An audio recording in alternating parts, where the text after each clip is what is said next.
नमस्कार, P news की खबर दिन भर में आपका स्वागत है। आइए नजर डालते हैं आज की खबरों पर। गरियाबंद जिले के चूरा के खड़मा क्षेत्र के किसानों की फसलों को हुआ नुकसान, तेज आंधी और तूफान ने ढाया गया है। शासन प्रशासन से की मुआवजे की मांग। कानपुर में पत्रकारिता के नाम पर कलंक A to Z चैनल लोगों के सासों की कर रहा था कालाबाजारी। A to Z चैनल का MD अश्विनी जैन करता था ऑक्सीजन सिलेंडर की कालाबाजारी। क्राइम ब्रांच ने भेजा चेक। दुमका में जामा विधानसभा क्षेत्र की जनता के लिए सामाजिक कार्यकर्ता राजू की सराहनीय पहल। जनता को दी महामारी में राहत, 3 एम्बुलेंस सेवा की सौगात दी।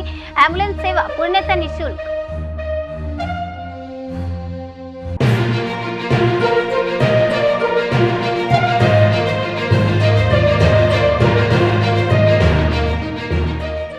खगड़िया जिला में बढ़ते कोरोना महामारी को देखते हुए कोरोना महामारी में गरीब परिवारों को गांधी इंटर विद्यालय में निःशुल्क खाना दिया जा रहा है। अंचलाधिकारी अमित कुमार ने बताया कि जिला प्रशासन के आदेश के आलोक में प्रखंड स्तरीय आपदा राहत केंद्र सामुदायिक रसोई घर में मजदूर, निर्धन, निसहाय, निराश्रित, निशक्त जरूरतमंदों को 2 समय के लिए भोजन का प्रबंध किया गया है।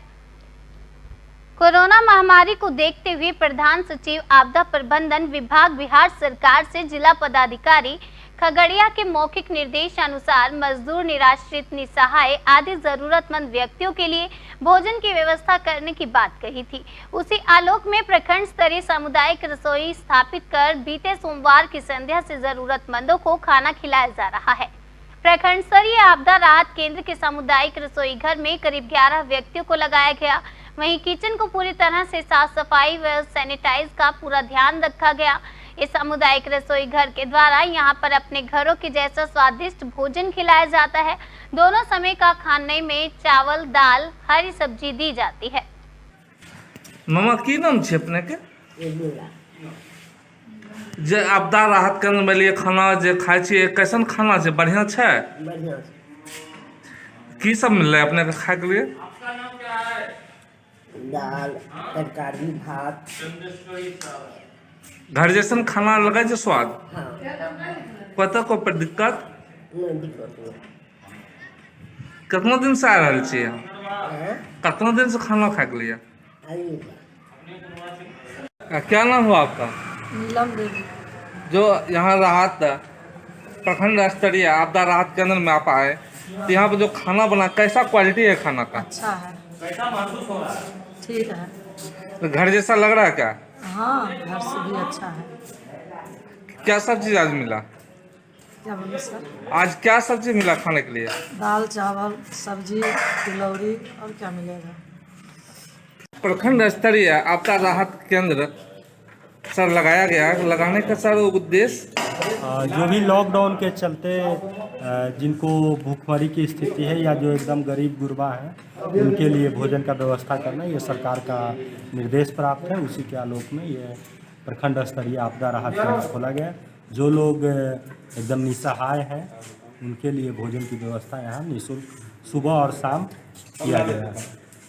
यहाँ पे रहने की व्यवस्था नहीं है, वो खाना खाएंगे और लोग अपने अपने घर जाएंगे। सर कितने लोगों का अभी रात? अभी हम लोग 8 लोग ने रजिस्ट्रेशन कराया। रात में भी 8 लोग खाए थे, इस समय भी।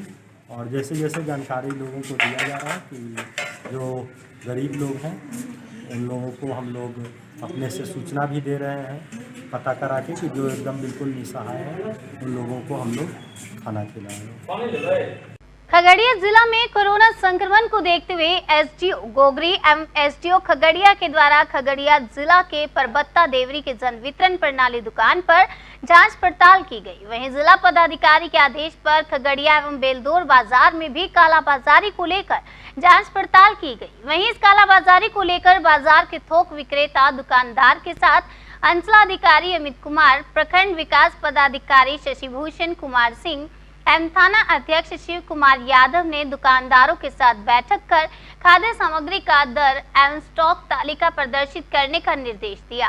स्थानीय प्रशासन के द्वारा कालाबाजारी को लेकर दुकानदार एवं थोक विक्रेता के साथ करीब 1 घंटे की कड़ी मशक्कत के साथ बातचीत के दौरान दुकानदार विनोद भगत, सुभाष अग्रवाल, मोहन भगत, प्रदीप भगत, ओम प्रकाश क्रांति, विक्रम कुमार समेत दर्जनों दुकानदार पहुंचकर पदाधिकारी के दिशा निर्देश पर पहल किया। सभी थोक विक्रेता अपने दुकान पर खाद्य सामग्री का मूल्य तालिका लगवाएं, जिससे ग्राहकों को स्पष्ट रहेगा कि दुकानदार कालाबाजारी कर अधिकतर मूल्य कोरोना काल में नहीं ले रहे हैं। ये खाद्य सामग्री का दर अगले 7 दिन तक यही दर लागू रहेगा। विशेष परिस्थितियों में दर विचारणीय होगा। आज जो दुकानदार एवं पदाधिकारियों के बीच बैठक, इस बैठक का सर मुख्य कारण क्या था सर? वो अभी कुछ लोगों का शिकायत आ रहा था कि दाम काफ़ी तेज़ी से लॉकडाउन के चलते बढ़ रहा है।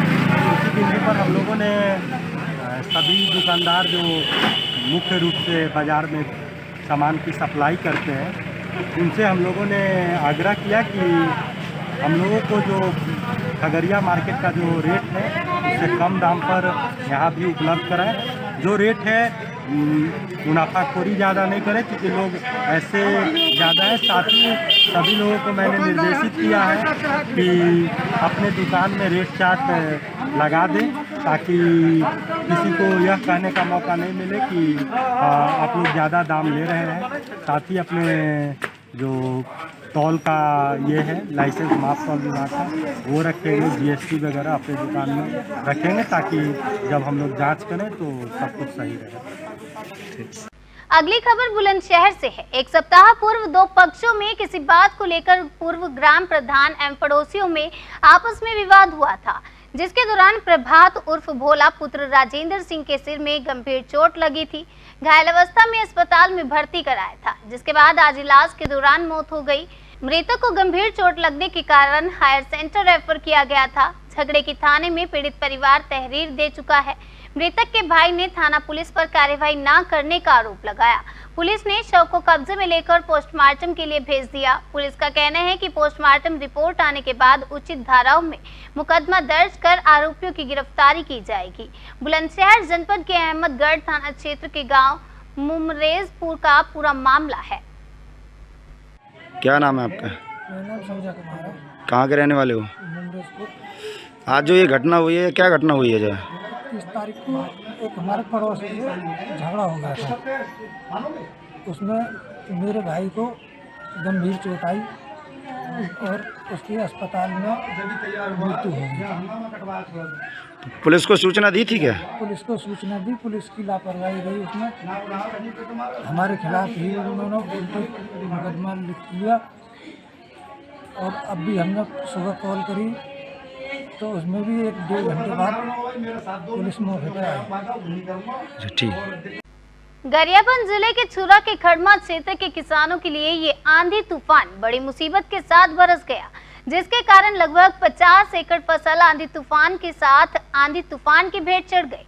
फसल पूरी तरह से पककर तैयार हो गई थी कि अचानक मौसम बदला और आंधी तूफान के साथ ओले बरसे, जिससे पूरी फसल का नुकसान हो गया। बता दें कि कुछ दिनों से तेज धूप के साथ बढ़ती गर्मी के बीच 2 दिनों से अंचल में गरज कर चमक रही बिजली, आंधी तूफान के साथ झमाझम बारिश से गर्मी के मौसम को खुशनुमा बना दिया। आंधी तूफान के साथ अंचल में हुई बारिश से लोगों को गर्मी से थोड़ी राहत तो मिल गई, लेकिन इस आंधी तूफान के साथ झमाझम बारिश ने किसानों की परेशानी को बढ़ा दिया है। साथ ही छोटे छोटे सब्जी के किसानों की सब्जियां भी अंचल में हुई बारिश के साथ गिरे ओले से खराब हो गई। जिले में अभी लॉकडाउन के चलते बाहर मंडी से सब्जी नहीं आ रही है। अंचल में बड़ी मात्रा में लोगों ने अपने खेतों में सब्जी की फसल लगाई थी। बीते 2 दिनों से अंचल में झमाझम बारिश के साथ तेज आंधी के साथ बर्फ गिरने की वजह से सब्जी की खेती और रबी की फसल को काफी नुकसान पहुंचा है। तेज हवाओं के चलते आम की फसल को भी काफी नुकसान पहुंचा। आंधी तूफान की वजह से आम पेड़ से टूटकर नीचे गिर गए। वहीं तेज आंधी तूफान के कारण पहले दिन विद्युत आपूर्ति 22 घंटे बंद रही। विद्युत विभाग के कर्मचारियों के अनुसार तेज आंधी तूफान के कारण बड़ी लाइन में खराबी आने के कारण विद्युत आपूर्ति में बाधा आना बताया गया है। तेजराम सेन ग्राम बमनी का निवासी हूं और पिछले 2-3 दिनों से वर्षा, पानी और हवा साथ में ओला गिरा है, जिससे हमारे खड़ी फसल जो पककर पूरा तैयार था जिसे हम लोग कटाई करने के लिए पूरा तैयार थे, उसी समय अचानक बेमौसम बारिश आया और साथ में इतना ओला गिरा कि धान के बालियों में दाना भी नहीं है। और हम कर्जा करके किसानी किए थे, तो हमारे सिर दर्द हो रहा है कि इस कर्जा को कैसे उतारें। तो शासन से यही मांग करते हैं कि हमारे ऊपर कुछ ध्यान देते हुए कुछ मुआवजा प्रदान करने की कृपा करेंगे। यही हम सब किसान शासन से मांग कर रहे हैं। बमनी से बोला था और हमारे जो गांव बमनी में इतना क्षति हुआ है फसल में, लगातार 3 दिन करा पानी की बारिश है और किसान के मूड है, किसान के आत्मा है एकदम खौलत है। कैसे हमन जीवो, कैसे हमन कर्जा अदा करबो, यही हमार सोच है। और गरीब आदमी और सब एक सब भाई हन यहाँ और सबके मन क्षति हो गए है। तो हमन यही मुआवजा चाहत हन, शासन से प्रणाम है, हम लोग कुछ दे के कोशिश करें ताकि हम कर्जा ला कुछ दे सकन। यही हमार आपसे निवेदन है, अब आपसे गुहार है और कुछ नहीं, यही बात है। और लगातार हमारे मन के फसल बिल्कुल कुछ नहीं है, एकदम शेष पेरा हो गए है और हमें रही से लू नहीं पाए, वर्षा के नाम से सब पूरा झड़ गए। प्रदेश के प्रदेश के जो सरकार है कांग्रेस सरकार बोला हमन मांग करत हन, आदेश करत हन कि हमला कुछ न कुछ मुआवजा हमला मिलना चाहिए और तभी हमार मन के राहत होही। या तो फिर हमन दब गए हन और यति ओती करके हम कैसे करन, ऐसे हमार मन के पूरा है। इमें तो जना आत्महत्या कर लेते हैं, ऐसे हमला लगत है किसान ला। हाँ, हमार धान करा पानी गिरी तेमें पूरा सब झर गए। हमन बैंक कर्जा ले हन, बिजली बिल है, ओला कैसे पटाबो तैसे लागत है। कर्जा नहीं पटी तो हमारा आत्महत्या कर ले तैसे ढंग के लागत है। हमार जीवन बहुत घबराहट है।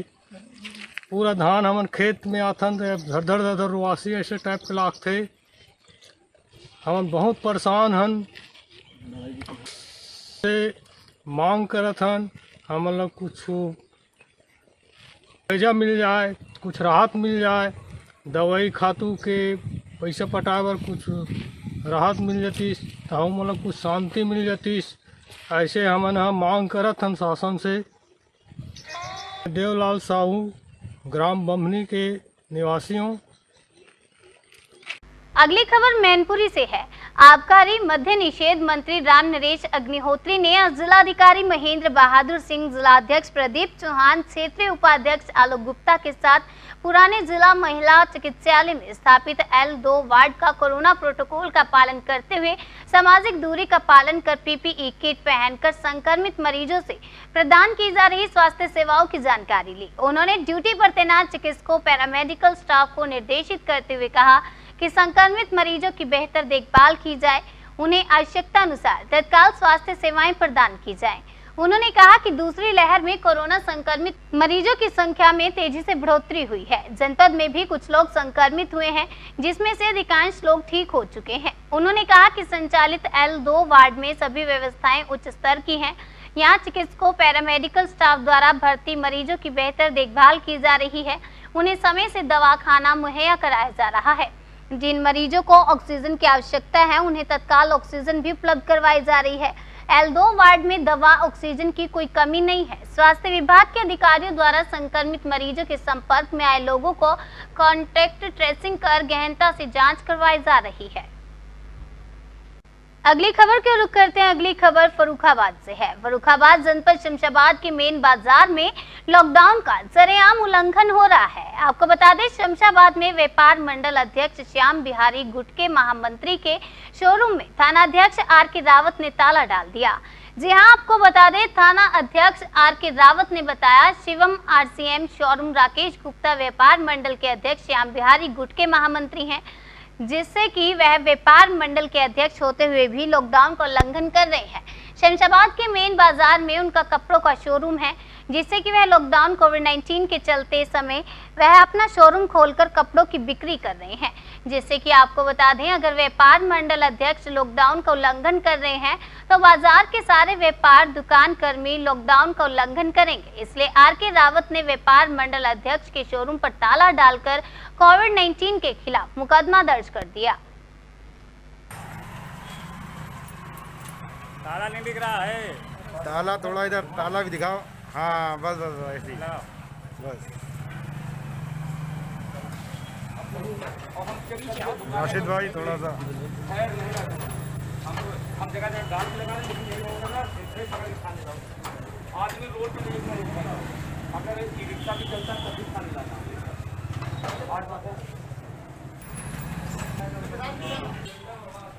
अर्सुल भाई।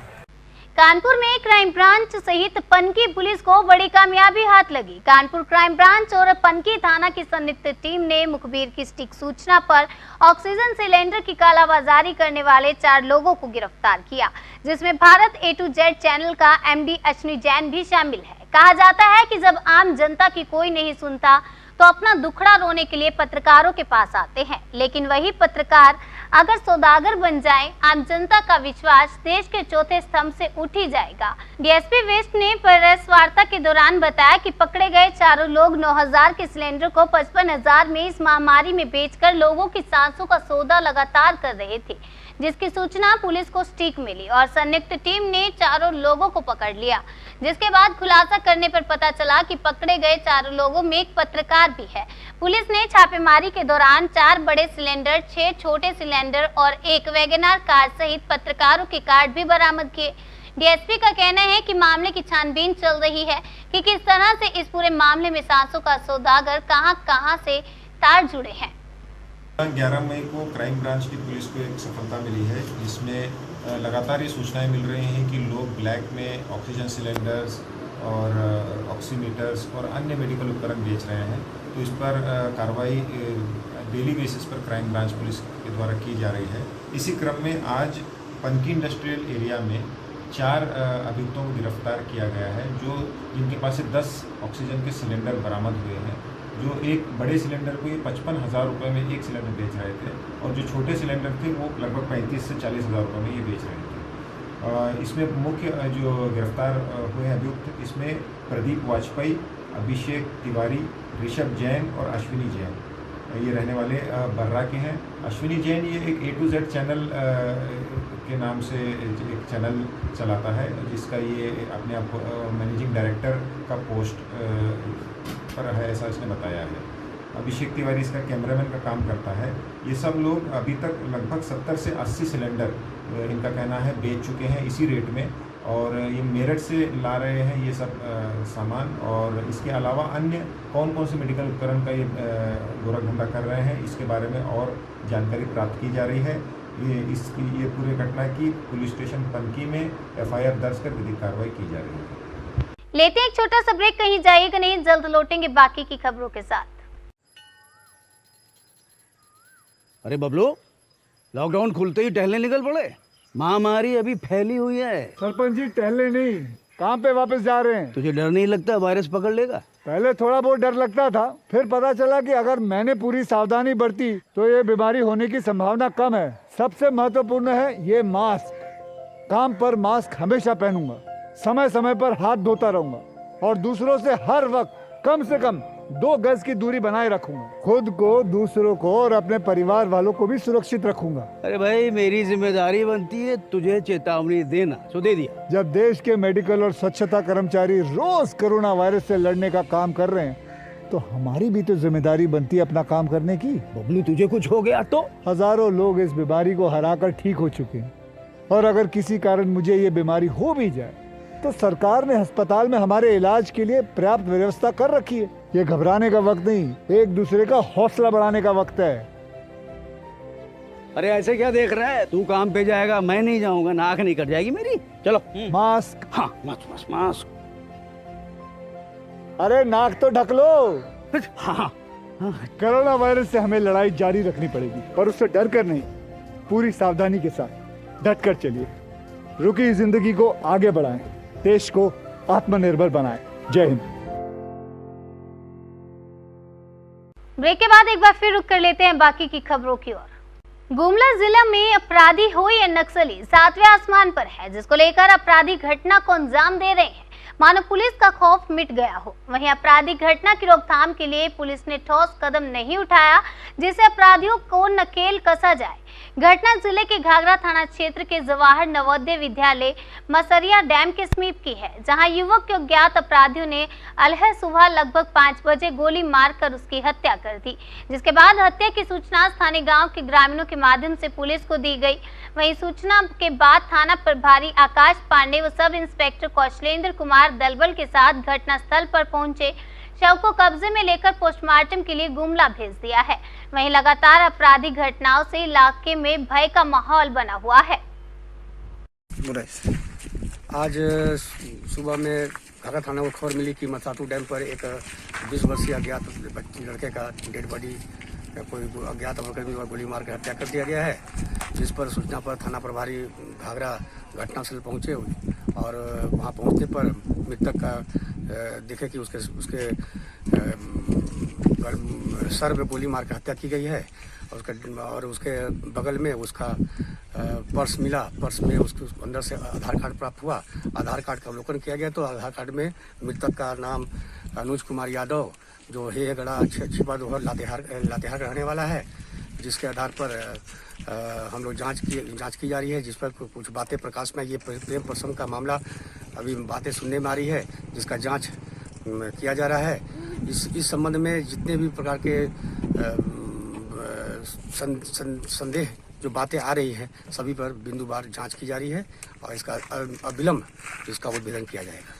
डैम पेड़ में एक युवक का लाश पड़ा हुआ है। पुलिस को सूचना कर दिया गया है। पुलिस आने के बाद ही पता चलेगा कि ये कौन है। नहीं हो पा रही, तौलिया से पूरा ढका हुआ है और मास्क भी लगाया हुआ है। का कोई परिवार वाला भी अभी तक नहीं आया है और पुलिस भी अभी तक नहीं पहुंची है। आने के बाद ही सारा चीज का खुलासा होगा। अगली खबर दुमका से है, जहां जामा सामाजिक कार्यकर्ता राजू पुजहर ने जामा विधानसभा क्षेत्र की जनता को कोरोना महामारी एवं अन्य स्वास्थ्य समस्या से राहत प्रदान करने के लिए मंगलवार को 3 एम्बुलेंस सेवा की सौगात दी। उन्होंने अपने निजी खर्च पर 3 एम्बुलेंस मंगाकर पारंपरिक तौर तरीके से पूजा पाठ कर एवं जामा एवं रामगढ़ क्षेत्र के लिए भेज दिया। उद्घाटन के दिन ही रामगढ़ से एक मरीज को लाकर दुमका के फूलो झानो मेडिकल कॉलेज में भर्ती कराया गया। जामा विधानसभा के युवा भाजपा नेता सह पहाड़िया समाज के नेतृत्वकर्ता राजू पुजहर ने जामा विधानसभा क्षेत्र वासियों के लिए एम्बुलेंस सेवा निःशुल्क देने के लिए एक मोबाइल नंबर जारी किया, जो कि 6202699979 है। साथ ही बताया कि जामा और रामगढ़ क्षेत्रवासी इसका लाभ लेने के लिए राजू पुजहर के द्वारा जारी किए गए मोबाइल नंबर में फोन कर लाभ ले सकते हैं। कहा कि एम्बुलेंस सेवा पूर्णतः निःशुल्क है, जो राजू पुजहर अपने निजी खर्च में वहन कर एम्बुलेंस सेवा देंगे। उन्होंने कहा कि क्षेत्र भ्रमण के दौरान देखने को मिलता है सुदूरवर्ती इलाके में लोग इलाज के लिए मरीजों को ले जाने के लिए भाड़े की गाड़ी करते हैं, जो दुग्ध है। अब सभी लोग इस एम्बुलेंस का लाभ ले सकेंगे। इस महामारी के दौर में आमजनों को इसका सीधा लाभ मिलेगा। मौके पर शिवेंद्र जायसवाल, आनंद मांझी, नयनदा, निरंतन दत्त, चंद्रदयाल मंडल मौजूद थे। खगड़िया जिला के बेलदौर पुलिस की बड़ी कार्रवाई करते हुए 3 दुकानदार को गिरफ्तार किया गया। ओम प्रकाश मशीनरी स्टोर, प्राची वस्त्रालय, बिंदेश्वरी वस्त्रालय बिहार सरकार के लॉकडाउन के उल्लंघन के मामले में जुर्माना वसूल कर इन्हें छोड़ दिया गया। वहीं बिहार सरकार के आदेशों की अवहेलना कर रहे टेम्पो चालक 50% से अधिक यात्रियों को बैठाने के मामले में आधे दर्जन टेम्पो चालकों का चालान किया गया। वहीं स्थानीय बाजार में बिना मास्क पहनकर आए करीब 34 ग्राहक बिना मास्क के पकड़े जाने पर 50 रुपए का जुर्माना वसूला गया। वहीं बेलदौर पुलिस एवं अंचलाधिकारी अमित कुमार, प्रखंड विकास पदाधिकारी शशिभूषण कुमार सिंह सादे लिबास में घूमकर 9 दुकानदार फुलेश्वर कुमार पचौत, नवल कुमार पचौत, मोहम्मद राजा दिघोन, मनोज कुमार, अमित कुमार, सुधीर कुमार, ओम प्रकाश, शाह चंदन कुमार, बिंदेश्वरी सिंह एवं आधा दर्जन टेम्पो चालक से लॉकडाउन उल्लंघन के मामले में 20,700 रुपए का जुर्माना वसूला गया। सांडी कस्बे में दुकानदारों पर नहीं पड़ रहा लॉकडाउन का कोई भी असर। इसी के चलते थाना अध्यक्ष अनिल सक्सेना ने पुलिस फोर्स के साथ लॉकडाउन का असर दिखाने के लिए दुकानें बंद करवाई, वहीं थाने के गेट के पास चेकिंग अभियान भी चलाया, जिसमें बिना मास्क व बिना हेलमेट बाइक चालकों के चालान काटे गए। वहीं सांडी थाने में 2 जांबाज सिपाही कोरोना की जंग जीतकर फिर से अपनी ड्यूटी पर मुस्तैद रहे। 6 मई को सिपाही गगन सिपाही मनीष पटेल की मतगणना के बाद कोविड-19 महामारी में हुई जांच में वे दोनों पॉजिटिव पाए गए थे। वहीं दवाइयां चलती रही पर रूम में होम आइसोलेट हुए और कल 11 तारीख को दूसरी जांच करवाई तो नेगेटिव पाई। उसके बाद वे ड्यूटी पर मुस्तैद हैं। मिशन नारी शक्ति का इंजन मिर्जापुर में फेल साबित हुआ। न्याय के लिए पीड़िता कछवा पुलिस के दरबार पहुंची, तब एसओ बोले मनवड़ों पर सख्त कार्रवाई होगी। दरअसल चुनावी रंजिश को लेकर बीते 5 दिन पूर्व दामोदरपुर गांव में घुसकर मनवड़ लोगों ने जमकर मारपीट की थी। महिला प्रधान उम्मीदवार सहित कई लोग मारपीट के दौरान घायल हुए थे। आपको बता दें, मिर्जापुर में कछवा में स्थानीय थाना क्षेत्र के दामोदरपुर गांव निवासी मारपीट के दौरान घायल महिला प्रधान उम्मीदवार जयलता सिंह बुधवार को कछवा थाने पहुंचे। प्रभारी निरीक्षक अमित सिंह से विपक्ष पर कार्रवाई सहित सुरक्षा व न्याय की गुहार लगाई है। प्राप्त जानकारी के मुताबिक त्रिस्तरीय पंचायत में दामोदरपुर गांव निवासी जयलता सिंह प्रधान पद की जहां उम्मीदवार थी, जहां दूसरी तरफ विपक्षी सिद्धनाथ सिंह, अरविंद सिंह व बुद्धि राम के परिवार से भी उक्त पद का उम्मीदवार थे। इसी बीच चुनावी रंजिश को लेकर विपक्षियों ने जयलता के घर पर चढ़कर और घर में घुसकर मारपीट की थी, जिसमें जयलता सहित 4 लोग गंभीर रूप से घायल हुए थे। इसी बीच दोनों पक्षों के मध्य आपसी सुलह समझौता हो गया था कि अब दोनों उभय पक्ष शांति बनाकर रहेंगे, एक दूसरे के कोई भी संबंध नहीं रखेगा। लेकिन बुधवार को पुनः विपक्षियों के पुत्रों द्वारा अंबुज, नीरज, माता प्रसाद इत्यादि अन्य लोगों ने आज मारने पीटने की धमकी देते हुए फर्जी मुकदमे में फंसाने की बात करते हुए खुली चेतावनी दी, जिससे भयभीत पीड़िता जयलता ने अपनी गुहार प्रभारी निरीक्षक कछवा अमित सिंह के यहां लेकर पहुंची और विपक्षियों पर कार्रवाई सहित सुरक्षा व न्याय की गुहार लगाई, जिस पर प्रभारी निरीक्षक ने पीड़िता को अस्वस्थ करते हुए सख्त कार्रवाई की बात कही। नाम है आपका? जयलता सिंह जी, कहाँ के रहने वाली हैं आप? आज आप थाने पे आई हुई हैं, क्या मामला है? कछवा थाने पे आप आई हैं, एप्लीकेशन दी है, क्या मामला है? यही मामला है साहब कि हम घर में से बाहर निकलते हैं तो उनका लड़का है, परिवार सब लोग हमको डराते धमकाते हैं। कौन लोग? तो हमारे गरिया क्या नाम है जो डराते धमकाते? सब नाम है। अच्छा, अरविंद, सब लोग धमकाते हैं। किसके लड़के हैं? किसके लड़के हैं ये लोग? गुजराम का लड़का अरविंद सिंह है, सिद्धि सिंह है, कटहरा प्रधान का लड़का, सिद्धि सिंह का लड़का है, अम्बुज सिंह, नीरज सिंह, मतई सिंह का भाई है।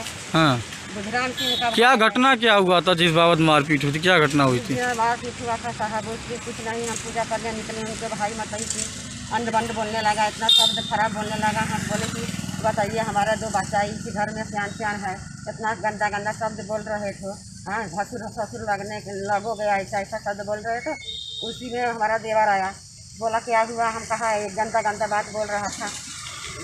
देवर ने हमारा बोला कि बताओ इस सब दुआरी पर इतना रह जाने का दिल वहाँ जाए, लोगों को नरक नहीं बात यही बहुत पानी में मार बनी, इतने पर ढेला लेकर के साहब उठा के चलाने लगे। उसके बाद सब लोग इतना तेजी में दौड़े, 10-15 लोग की हम क्या बताएं, 15-20 लोग आ गए साहब, लगे मारने, हम लोग लगे चिल्लाए साहब, घर में से हम लोग को मारने लगे।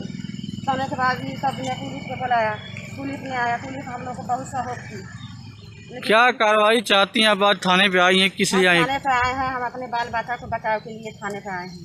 हमारे बच्चा को कुछ होना ना चाहिए। सब लोग बोलते हैं मार के फेंक देंगे, कोई कुछ नहीं बिगाड़ेगा। अच्छा, तो एसओ साहब के यहाँ आप एप्लीकेशन दी तो एसओ साहब क्या बोले? एसओ साहब बोले चलो ले चलो सब लोग के थाने। हाँ, हमारा पति को बंद कमरे में ले गया।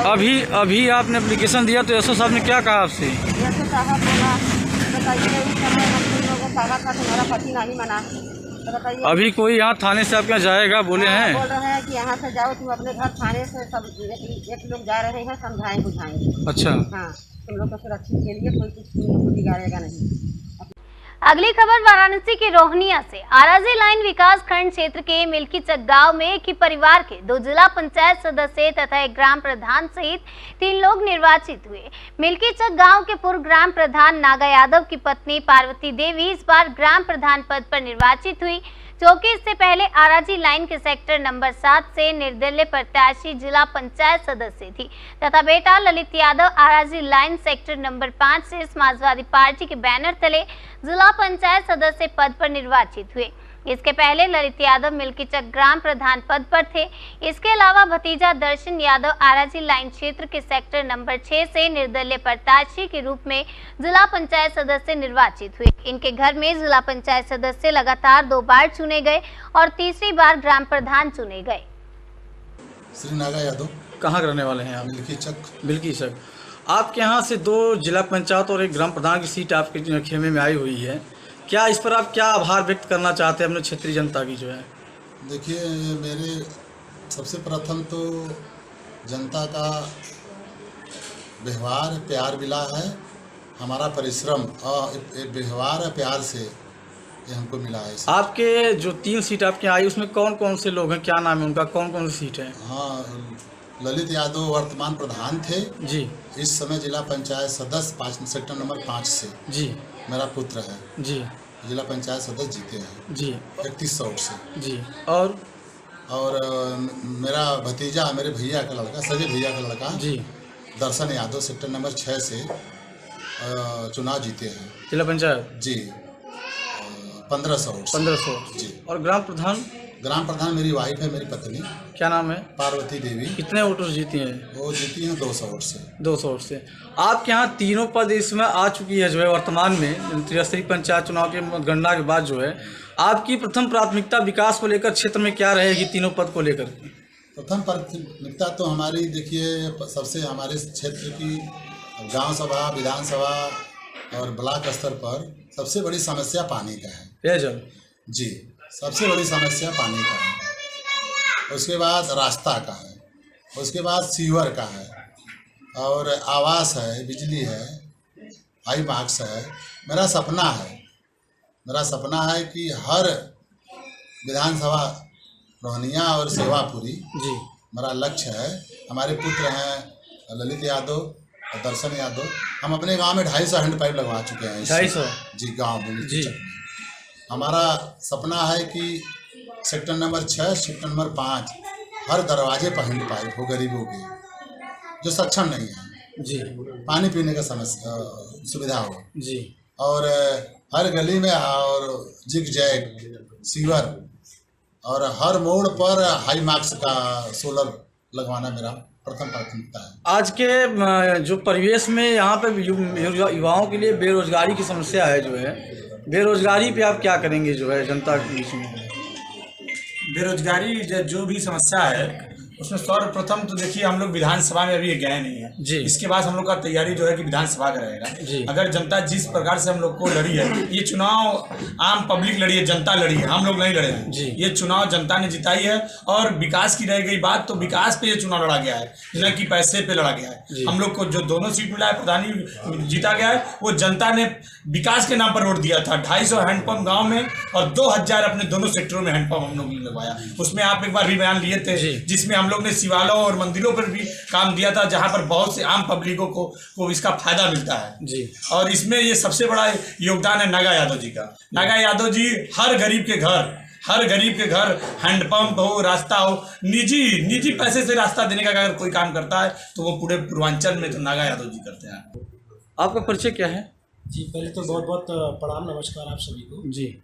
मेरा नाम ललित यादव है और वर्तमान प्रधान था मिल्कीचक का। इसमें जो है जिला पंचायत सदस्य चुना गया। आप वर्तमान प्रधान जब यहाँ पे तत्कालीन थे जो है जी, इसके बाद जिला पंचायत सदस्य का चुनाव लड़ने के लिए आपको प्रेरणा कहाँ से मिली, राजनीति में आने का प्रेरणा कहाँ से मिली? देखिए कि हमारे पिताजी, हम लोग राजनीतिक परिवार से शुरू से ही 95 में मेरे फादर प्रधान थे, और शुरू से ही हम लोग राजनीति में रहे हैं। और हमारे पिताजी 2.5 साल सिर्फ मात्र प्रधानी कर चुके थे, किन कारणों से जो है नहीं हो पाया पूरा। 2.5 साल के कार्यकाल में उन्होंने इतना काम किया कि 15 साल के बीच तक किसी ने उतना काम नहीं किया।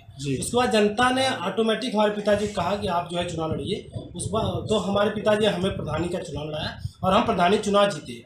जीतने के बाद हमने इतना काम किया कि हमारे लोग हमसे कहने लगे, भैया अब आप बड़ा चुनाव लड़िए, आपको जनता की ज़रूरत है। जैसे जिस प्रकार आपने अपने ग्राम सभा में काम किया है, जिस तरह से अपने अपने गांव सभा में हाई मार्ग सोलर लगवाया है, जिस तरह अपने गांव सभा में रोड बनवाया है, चन्नी बनवाया है, नाला लगवाया है, हर लोगों का राशन कार्ड के लिए पैरवी किए हैं, वृद्धा पेंशन, विधवा पेंशन, आवास बनवाया है, उसी तरह आपको सेक्टर नंबर 6 और 5 में आप दोनों भाई चुनाव लड़िए और आपको जनता को आपकी ज़रूरत है।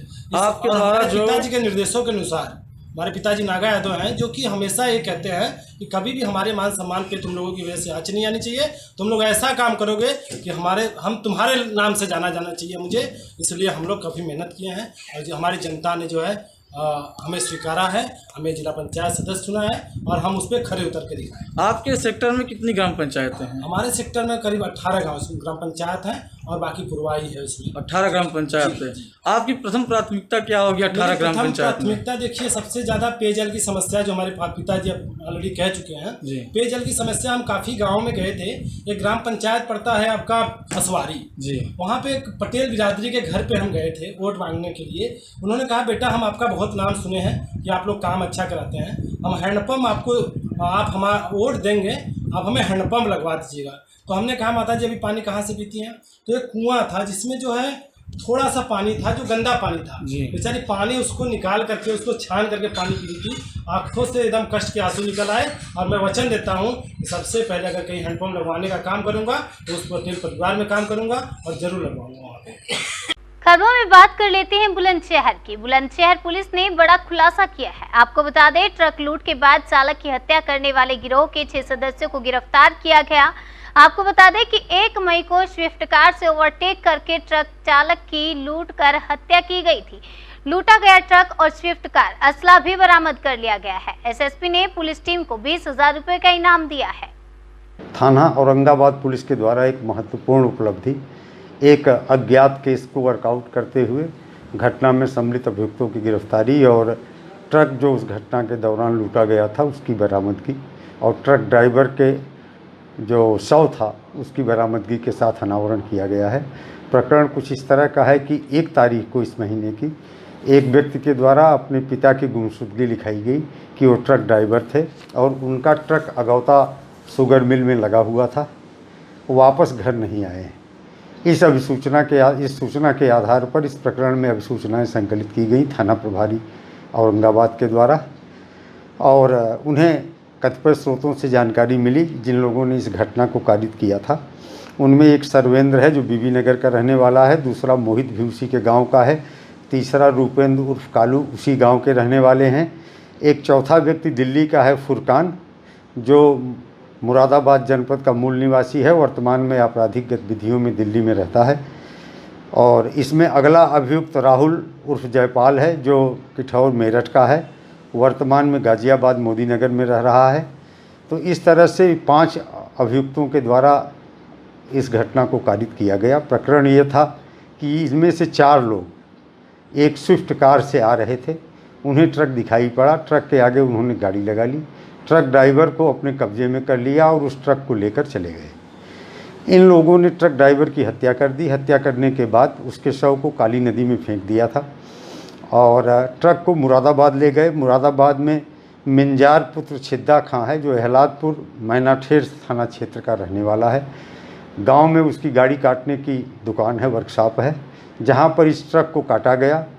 और इस तरह पिछली रात इनके द्वारा प्राप्त सूचना के आधार पर स्थानीय पुलिस के द्वारा इन 6 अभियुक्तों को गिरफ्तार कर लिया गया है और मुरादाबाद से ट्रक के पार्ट्स जो अलग अलग कटे हुए थे, संपूर्ण पार्ट्स पूरे ट्रक का, इंजन, चेचिस और बॉडी आदि सब बरामद कर लिया गया है तथा इन अभियुक्तों की निशानदेही पर ट्रक ड्राइवर जो उस समय था राजकुमार शर्मा 60 वर्ष जिसकी उम्र थी, उसके शव को बरामद कर लिया गया है।